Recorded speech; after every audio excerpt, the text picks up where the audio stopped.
Digital युगातील अग्रेसर नाव विश्व न्यूज मराठी।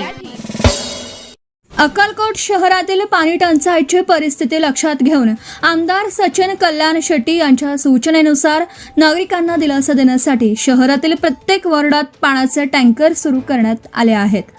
सुरळीत पाणी पुरवठा पूर्ववत होईपर्यंत ही टँकर सेवा सुरू ठेवण्यात येणार असून नागरिकांना पाण्यासाठी होणारा त्रास कमी करण्यासाठी आवश्यक त्या सर्व उपाययोजना केल्या जात आहेत।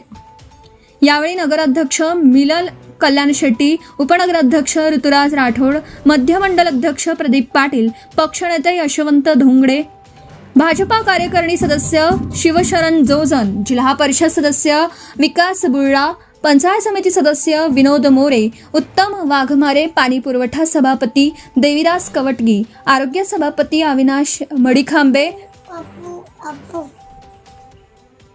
बांधकाम सभापती सद्दाम शेरीकर, शिक्षण सभापती अपर्णा सिद्धे यांच्यासह नगरसेवक प्रवीण शहा, रमेश कापसे, अशोक जाधव, लक्ष्मीकांत धनशेट्टी, प्रशांत लोकापुरे आदी उपस्थित होते। नागरिकांच्या पाण्याच्या प्रश्नाला प्राधान्य देत अक्कलकोट शहरासाठी प्रशासनाने लोकप्रतिनिधींचे प्रयत्न सुरू आहेत, असं नगराध्यक्ष कल्याण शेट्टी यांनी सांगितलं। विश्व न्यूज मराठीची जाहिरात म्हणजे आपल्या उद्योगाची भरभराट। आपल्या व्यवसायाच्या उत्कृष्ट जाहिरातीसाठी आजच संपर्क करा।